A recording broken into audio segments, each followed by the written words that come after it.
বঞ্চিত করা হয়েছে, এই জন্য আমি বুঝে পারলাম আমি বক্তৃতা দিব না। ধন্যবাদ আপনাকে। তো দর্শক, সংসদে প্রধানমন্ত্রী তারেক রহমান না থাকায় রেগে গিয়ে মেজাজ দেখিয়ে কথা বলেছেন বিএনপির একজন এমপি। তো চলুন আমরা ভিডিওটা দেখি। সেলিম ভুঁইয়া, জনাব মোহাম্মদ সেলিম ভুঁইয়া, আপনার সময় 6 মিনিট। ধন্যবাদ আপনাকে। মাননীয় স্পিকার, আমি আজ বক্তব্য দেব না, এই জন্য দিব না, আমি হলাম শিক্ষক, 46 বছর যাবৎ আমি শিক্ষকতার পেশায় আছি। আমার কাজই বক্তৃতা দেওয়া। আমারা দেন 6 মিনিট, আর অন্যদের দেন 10 মিনিট 12 মিনিট। এই প্রতিবাদে আমি বক্তব্য দিলাম না, একটা পয়েন্ট। আরেকটা পয়েন্ট হলো যে এখানে আমার সিরিয়াল ছিল, আজকে দেখেন 8 নম্বরে। আমি মাননীয় প্রধানমন্ত্রীর আগে যদি 8 নম্বর সিরিয়াল তারা ঠিকমতো রাখতো, আমার বক্তব্য মাননীয় প্রধানমন্ত্রীর সামনে হইতো।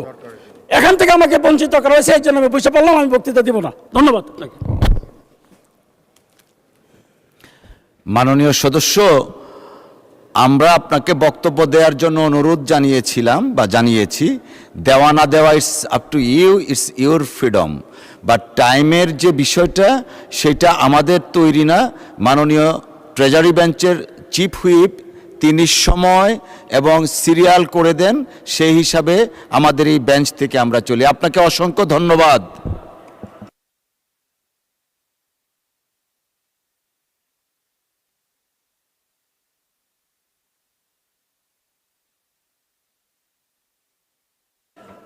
জনাব সেলিম ভুঁইয়া সাহেবকে মাইকটা দেন, উনি কি বলতে চাচ্ছেন একটু বুঝার চেষ্টা কেন করেন। এটা হবে?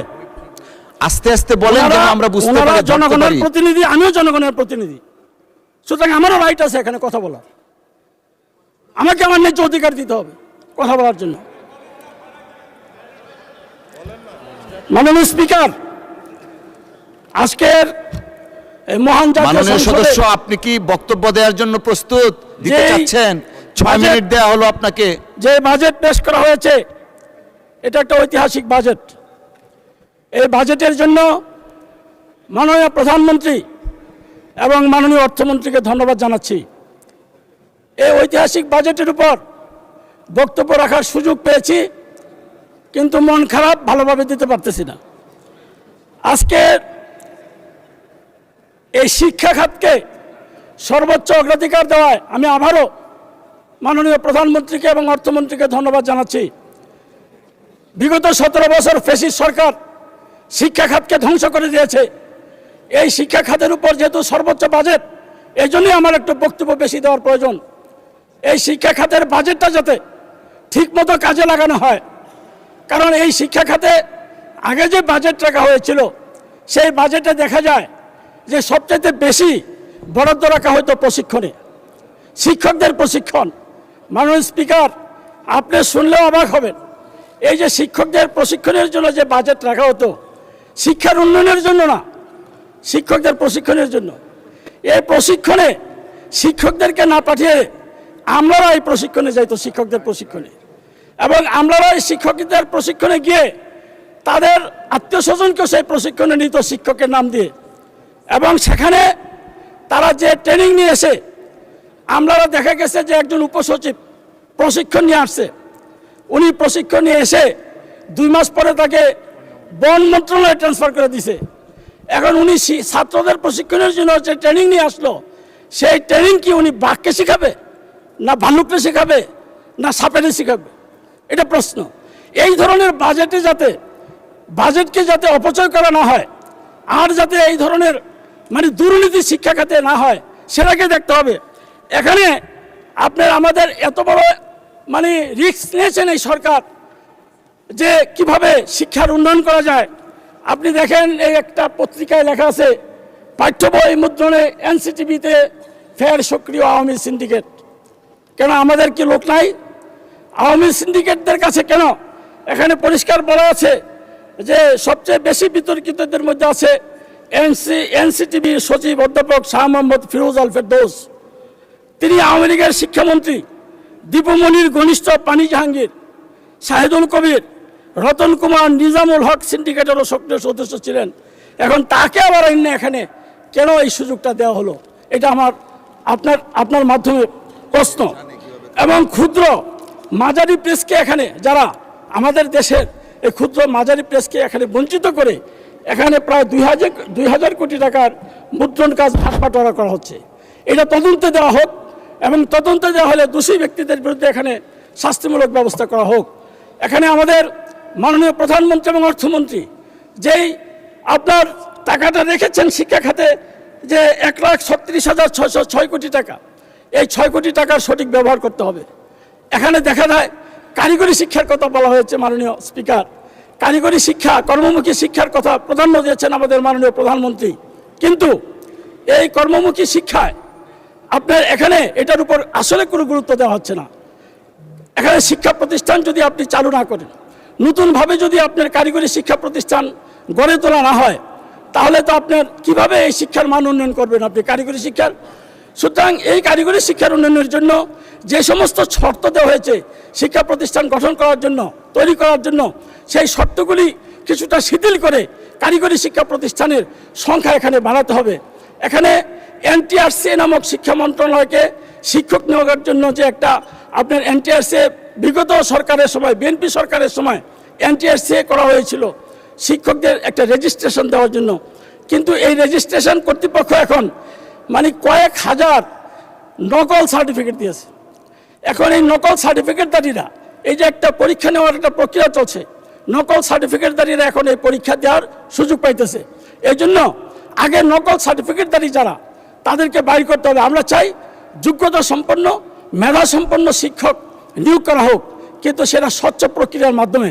কিন্তু NTRC-র যে বর্তমান সিস্টেম, এই সিস্টেমে মাননীয় আইনমন্ত্রী যদি এখানে থাকেন, ওনাকে আমি জানাতে চাই যে আইনের কোথাও বলা নাই NTRC শিক্ষক নিয়োগ দিতে পারবে। যেহেতু আইনে বলা নাই, সুতরাং এটা কিভাবে তারা শিক্ষক নিয়োগ দেবে? এই জন্য শিক্ষক নিয়োগের জন্য একটা মিনি আপনার কমিটি গঠন করা হোক, যে BCS-এর আদলে, যাতে প্রকৃত এবং মেধা সম্পন্ন শিক্ষকরা আমরা এখানে নিয়োগ পেতে পারি। আমরা চাই একটা এই শিক্ষাকে ঢেলে সাজানোর জন্য আবারও যদি সেই ফ্যাসিস্ট সরকারের আমলের মতো এখানে শিক্ষা অধিদপ্তরের একটা দুর্নীতি রাখরা, NTRC-ও একটা দুর্নীতি রাখরা, আপনার টেক্সট বুক হলো আরও বেশি দুর্নীতি রাখরা, এগুলিকে ঢেলে সাজাতে হবে। এগুলিকে ঢেলে সাজানো না হলে আমরা কিন্তু আগের অবস্থায় থাকব এবং জাতির কাছে আমাদের উত্তর দিতে হবে।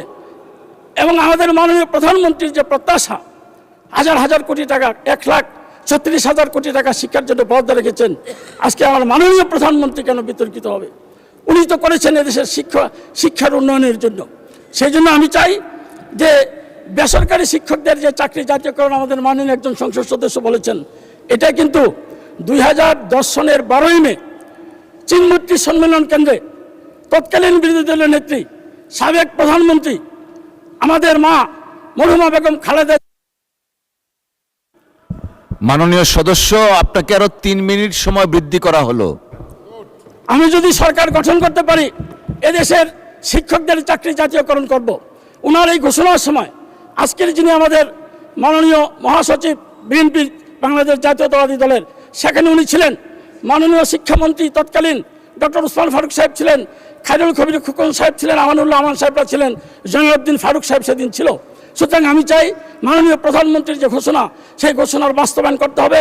নন এমপি শিক্ষকদেরকে এমপিভুক্ত করতে হবে এবং এফতাদিয়া মাদ্রাসার শিক্ষকদেরকেও এমপিভুক্ত করার আওতায় আনতে হবে। সুতরাং এই বিষয়গুলি যদি আমরা না আনি, শিক্ষায় আমরা বলবো যে শিক্ষার উন্নয়নের কথা বলবো, শিক্ষকদেরকে অভুক্ত রেখে তো শিক্ষার উন্নয়ন করা যাবে না। শিক্ষা যদি জাতির মেরুদণ্ড হয়, শিক্ষক হবে শিক্ষার মেরুদণ্ড, সেই শিক্ষকদেরকে অভুক্ত রাখা যাবে না। এবং আমাদের মাননীয় প্রধানমন্ত্রী চায় না শিক্ষকদেরকে অভুক্ত রাখার জন্য। মাননীয় স্পিকার, আজকে যেহেতু আমার সময় কম, আমি যদি আগের নির্ধারিত 8 মিনিট পাইতাম, আপনি 2 মিনিট দিলে 10 মিনিট হতো, এখন পাইলাম 9 মিনিট, আরও 1 মিনিট কম আছে আমার। তো যাই হোক, আমার নেতা শহীদ প্রেসিডেন্ট জিয়াউর রহমান, উনি শিক্ষাকে গুরুত্ব দিয়েছিলেন। বেগম খালেদা জিয়া আমাদের মা, উনি শিক্ষাকে গুরুত্ব দিয়েছিলেন। আমাদের নেতা, আমাদের মাননীয় প্রধানমন্ত্রী, উনি শিক্ষাকে গুরুত্ব দেওয়ার জন্যই কিন্তু উনি শিক্ষা খাতে সর্বোচ্চ বরাদ্দ রেখেছেন। আমরা চাই এই বরাদ্দটা আগামী 5 বছরের ভিতরে জিডিপির 5% উন্নীত করা হোক এবং 5% উন্নীত করে আমাদের এই সমস্যাগুলি দূর করতে হবে। মাননীয় স্বরাষ্ট্রমন্ত্রী এখানে আছেন, আমাদের যে পুলিশ, আমার যে এলাকা, সেই এলাকার পুলিশ প্রশাসন, তাদেরকে যদি বলা হয় যে ইয়াবা ব্যবসায়ীদেরকে ধরেন, ওনারা বলে কিভাবে ধরবো, আমার তো ইয়া নাই, ওই যে গাড়ি নাই, পরিবহন নাই, তাদেরকে গাড়ি দেন প্রয়োজনে, কিন্তু তাদেরকে ধরার একটা ব্যবস্থা করেন এই মাদক সেবনকারীদের। কিন্তু মাদক সেবন যারা করে আমাদের পুলিশ বাহিনীর অনেক সদস্য এর মধ্যে জড়িত, ডিলার ব্যবসায়ীদের সাথে তারা সরাসরি জড়িত। সুতরাং এই পুলিশকে, এই পুলিশ তো আওয়ামী লীগের পুলিশ, এই প্রশাসন ইউনো ডিসি যারা আছে তারা আওয়ামী লীগের ইউনো ডিসি, তাদেরকে কি করা হয়েছে, হয়তো মতিঝিল থানা থেকে ট্রান্সফার করে আপনি নারায়ণগঞ্জ থানায় দিয়েছেন, কিন্তু এরাই তো, এদের ভিতর থেকে আওয়ামী লীগের গন্ধ যায় নাই। সেই জন্য বাংলাদেশ জাতীয়তাবাদী দলকে বিতর্কিত করার জন্য, বর্তমান সরকারকে বিতর্কিত করার জন্য পুলিশ কাজ করছেন, এই প্রশাসন কাজ করছেন। আমাদের এমপিদের কথা তারা শোনে না, তারা তাদের কাজ নিয়ে ব্যস্ত থাকে। সুতরাং সত্যিকারভাবে যদি এই বাজেট বাস্তবায়ন করতে হয়, তাহলে এই প্রশাসনকে এবং এই পুলিশ বাহিনীকে জেলে সাজাতে হবে। এই পুলিশ দিয়ে বাংলাদেশের কখনো মঙ্গল আমরা আশা করতে পারি না। মাননীয় স্পিকার, আমার এলাকার রাস্তাঘাটের জরাজীর্ণ অবস্থা, এই ভাটেরচর থেকে হোমনা যাওয়ার যে রাস্তা, সেই রাস্তার অধিকাংশ অংশই ভাঙ্গা এবং তিতাসের অনেক অংশই ভাঙ্গা। তিতাসে আরেকটা মিনিট দেন আমাকে, 7 মিনিট হয়েছে, 7 সেকেন্ড আছে, আরেকটা মিনিট আগে থেকে দেন, আমি শেষ করে দেবো 1 মিনিটের মধ্যে।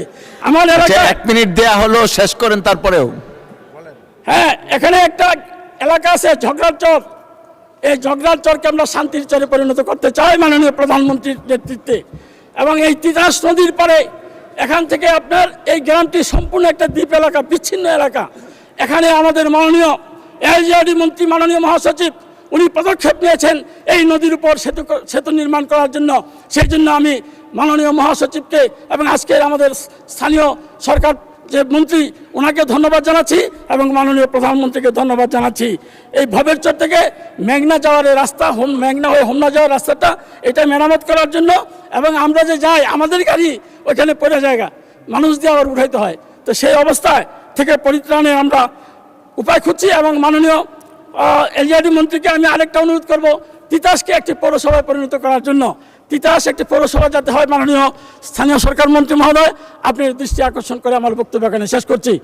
সকলকে ধন্যবাদ। তো দর্শক, এই ছিল ভিডিওটি কেমন লেগেছে আপনাদের কাছে কমেন্ট করে জানাবেন। আর এখানে বিএনপির যেই এমপি রেগে গিয়ে মেজাজ দেখে কথা বলছে, ওনার ক্ষেত্রে কি বলতে চান আপনারা, তাও কমেন্ট বক্সে জানাবেন। ধন্যবাদ।